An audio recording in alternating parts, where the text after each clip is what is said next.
Hey, it's Allison from Mom with a Minute. Today I'm going to show you how I reset our toy shelf. As a mom of three, it is really hard to keep a clean house. It is, let's be real, impossible. There's no way that I can have all of our toys out here in our play area because it would be so overwhelming for me and for the kids. So this is a system that I started doing probably a couple years ago where I keep most of our toys in the basement and then we just bring up some at a time to put in our toy area, toy shelf. Typically, I change out the toys. Realistically, it's about once a month. I would like it to be probably twice a month. Keep it more interesting for the kids. They tend to go down and randomly bring up toys. And when they do that a lot, that's when I know it's probably time to get things switched out. Especially in the summertime, I don't change out toys as much because we're outside most of the time. But when the house gets to be crazy, it's time for a reset. So that's what we're doing today. Don't worry, there's not a ton left. Make sure you're giving yourself a treat too. What I'll do to start is I'll just grab a big box and then put all of our toys in it to bring downstairs to where I have all my sorted totes. Also, my tripod broke when it was in the car from Lake Day and I didn't realize it till this moment, so I have duct tape holding up my phone. Why does everything break?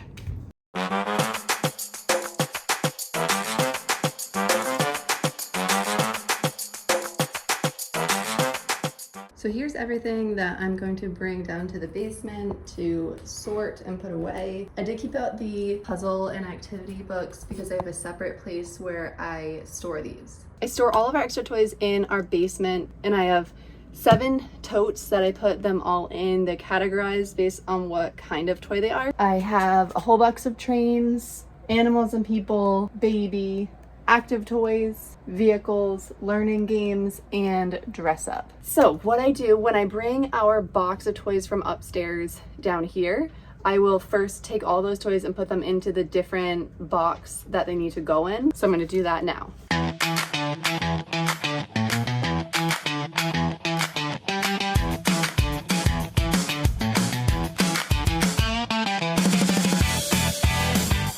Now that I have everything sorted into the correct tote, I'm going to pick out a few things to bring back upstairs. When I'm picking out what to bring up next, thinking about what haven't we had in a while, what do the kids really like to play with, and try to have a variety of different toys, which is why these bins of categories really help to not only help putting toys away, but also help when you're bringing more toys out. For big toys like rocking horse or our play couch, or different things like that. We have this little soccer goal too. These things I only rotate, probably not as often. They go in a separate place in our playroom. So those still do get rotated so we don't have all the big toys out at once, but I wouldn't say they get rotated as often. Now that I have all my new toys, I'm gonna go ahead and put them in the shelves. And I have my window open because somehow a hornet got in here and I'm hoping he's just gonna fly on out.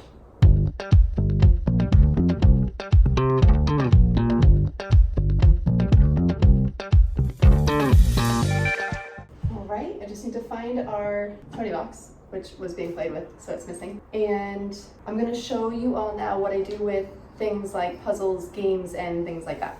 I had out this busy train book that you can use this train to pull back and go on the tracks. So things like that, or like this little puzzle, I will pull out and put out here for the youngest. Over here in our dining room is where we keep all of the other activities for the older two. This is our homeschool bucket right here. And then we have coloring and activity stuff over here. And then our puzzles or games can come down here. I keep all of our puzzles and games in this closet, which is a disaster right now. The kids like to get in here and pull out different games, so it is a disaster. I almost don't even want to show you. But this, when it's neat, is categorized by like crafts, activities, and painting, board games, different things like that that we can pull out. Out of that closet, I grabbed a little puzzle for my 1-year-old. I think I'll rearrange a little bit here. And then I grabbed these magnetic boards. We haven't used them in a while, so we'll grab those out too. I guess I grabbed too many things down below. I used to have a little bucket beside here that was for my 1-year-old that just had his toys. I don't think it seems to be making more of just a mess than it is really being useful for him. I find if anything's just in a bucket, the kids don't know what's in it, so they either dump it out and it gets really messy, or they just don't even play with it and it's taking up space. It makes it overwhelming and it's harder to clean up. When everything has its own spot, it makes it so much faster and so much easier.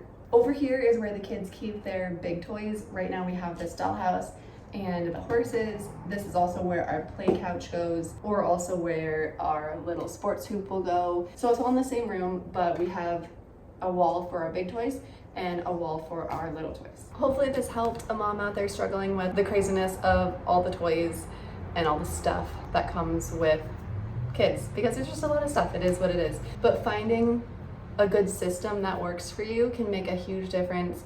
I'm still figuring out what system works best, especially in terms of meal planning, dinners, keeping the house clean. We're trying to instill more chores into our kids just so that everybody is helping to keep our house picked up, because 5 people living here is a lot of people and we all need to pitch in because we're all a team and we all do this together.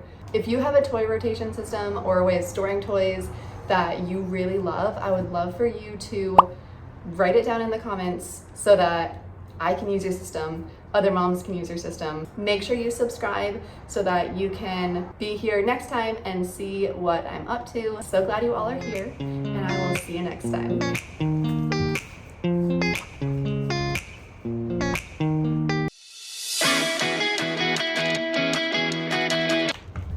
By the way, you don't see the hornet anymore, so I think he flew away. Thank goodness. You guys, this is what I was doing because the bottom of this broke off the tripod. So I was just trying to duct tape it. And then what I would do with my phone in here, and I would just stick it in there. And it kept falling, and it was awful.